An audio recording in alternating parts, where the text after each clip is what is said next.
Alright guys, so welcome to another installment of the Your Product Research series where I do your product research live here on the YouTube channel so you can learn something about your product and hopefully everyone else watching can also pick up some tips about product research and how I do it. Obviously, as you hopefully know by now, everything is kept confidential. The product is not shared, so do not be alarmed by that. I'm just going to do an honest breakdown of the product, so hopefully you can all learn something about finding a product. Now, if you want your product to be featured on the channel yourself, simply hit me up via the email or my Facebook group. Any of that stuff is perfect. And of course, give it a subscribe, thumbs up, comment down below if you're enjoying the series, if you want it to continue. And with all of that said, let's get into another breakdown.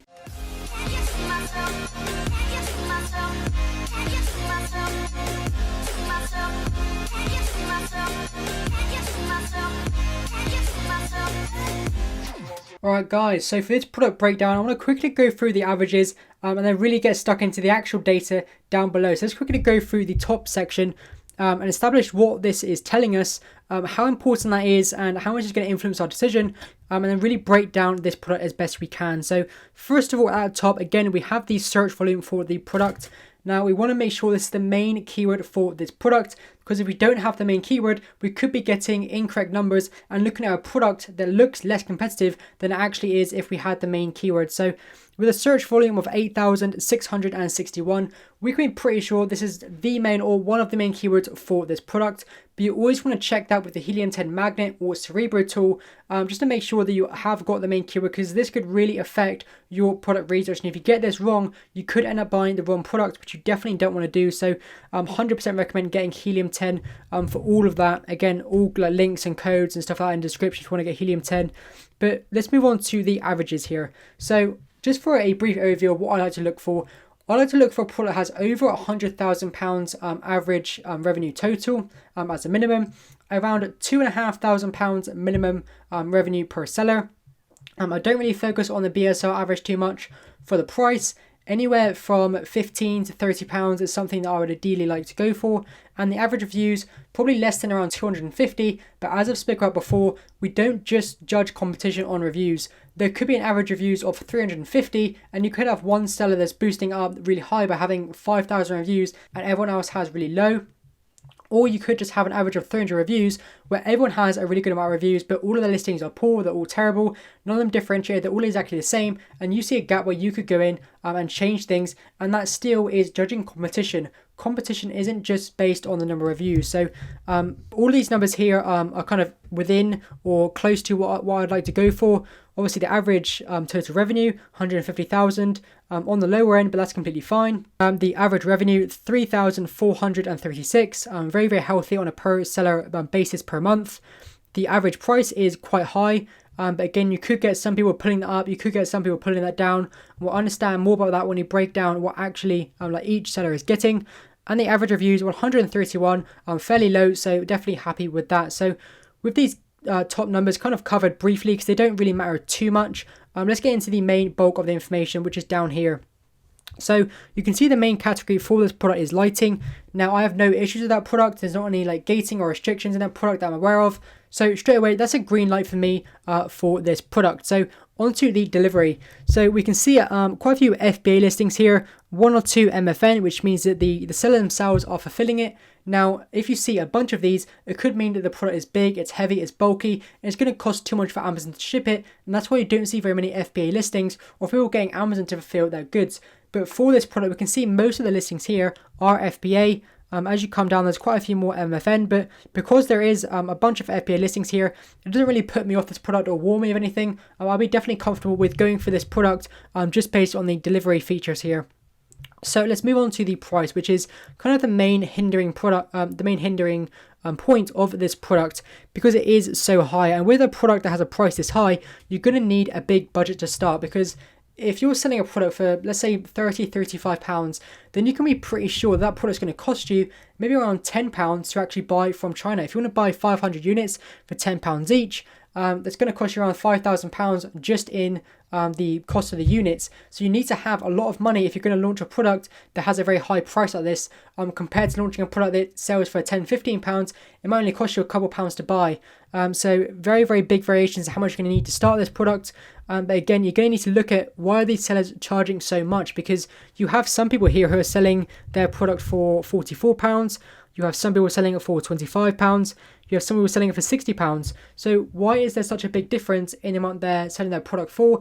Is it higher quality? How are they selling a pack of 2 maybe? Are they doing these things? You need to understand that, so you understand where you can fit into the market. Because if you didn't have a high enough budget, but you thought, I really want to go for this product, it's a good opportunity, then you could try and replicate what these sellers are doing and sell the product for maybe £25, £30, and try and go into the market that way and sell a really high quality product, which maybe doesn't have the 2-pack or the extreme bundle that other people have. And we'll see how that's working out for those people in a minute. See if because they're at lower prices, are they still getting a good amount of sales, or are people associating that with it being a poor product and not buying that one? So we'll find that out right now. We move on to the sales. So let's start up here with this guy, and a good point is the top guy is selling for £22. So a cheap price. If you didn't have a high budget, you want to get into this product, it's a good sign that you can still rank very highly with that lower price point in comparison to everybody else. So that guy's getting 537 sales every single month. The guy selling for £25 is getting 500 around about. And the guy selling for 27 is getting 350. So these numbers are very in line, and if not higher than the people who are selling the product for around £40. So obviously the bigger differences are going to come across when we move across quickly here to the revenues, where you're going to see that even though they're getting high sales, because their price is so much lower, they're obviously going to be getting a lot less revenue. So this guy who is getting a lot of sales of 537 for £21.60, he's only getting £11,600 a month in revenue, compared to the guy just below him selling for £44 is getting nearly £28,000 in revenue, which is all well and good if you have the money to do that and sell at that price.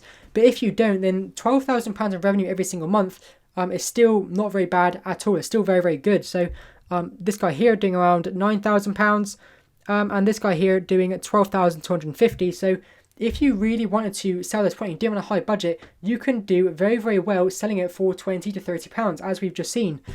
So this doesn't really put me off this product in terms of the average price being very high, because I know that I can enter the market at this price and do very well. Obviously, if you're doing this product, you want to go into their listings and find out why they're selling so low. Do they just have a very poor product? In which case, I probably wouldn't recommend doing that. I don't want to recommend selling a poor product on Amazon, but if they're just doing something, if these people who are selling higher price are selling 2-packs or selling something really extreme like a very big bundle, then you can just decide not to do that and go for a very high quality listing, very good quality. Make sure that you don't have any issues with the product. Make sure that if there are any bad points in the product, you improve on it, and try and go for that 5-star rating, lower price, great quality, and try and match some of these sellers who are already doing that. I'm going to see how that goes for you. So move on to the BSR. Now, we spoke before, the BSR is a great indicator of why some sellers are doing so well, because it basically tells us how highly they are ranking. So we can see the sellers here who are doing, or basically ranked at the top, doing very, very well, have extremely low BSRs in the category of lighting, being around 90 BSR. The people who have lower BSRs in terms of ranking, so the lower your number, the better, the higher, the worse. So these people basically have a lower ranking. That's why I'm saying lower, even though their number is bigger, just in case anyone gets confused by that. So the people ranked lower here with BSRs of 400 to 800 are still getting very, very good sales, even if it's not as high as 28,000 that this guy's getting here. So to be honest, this entire page all up to position around 20 are doing fairly well. So definitely a great sign there. And the only thing that can really put this off now is the reviews. If the seller's doing very well, have really high reviews or anything like that. So moving across straight to that to find that out, we can see that that isn't really the case. Obviously, this guy here doing very well has 250 reviews. The guy below him has 400. And the guy below that has 530 all roundabouts. And they're all doing very, very well. But if you go down further, the guy with 16 reviews is doing 3,400. The guy with 44 is doing almost 7,000. This guy here with 1 review is almost doing 7,000, and the guy right at the top only has 7, and he's doing basically £11,600. So this is showing that even with low reviews, you can get ranked on that first page and get very good sales, which is exactly what we want to see. We don't need hundreds of reviews to get great sales or to even rank in the first place. So again, guy with 15 reviews doing 5,300. So this is a great sign to me. This product is a great opportunity. If I want to launch between 20 and £30, I can get on that first page, I can rank, and I can make amazing sales. And the startup cost isn't going to be as big an issue for me, because I found a way to enter this market. Even if people are selling for £40, I don't have to do that. So let's look at the sales history for this product to see, is it seasonality? Does it have any trends in the year that we don't want that we're not aware of that could put us off the product? Is there anything about the product that's on an upward trend, a downward trend? Just basically general things we need to know before we go ahead and launch a product. We don't want to go and launch a dying product.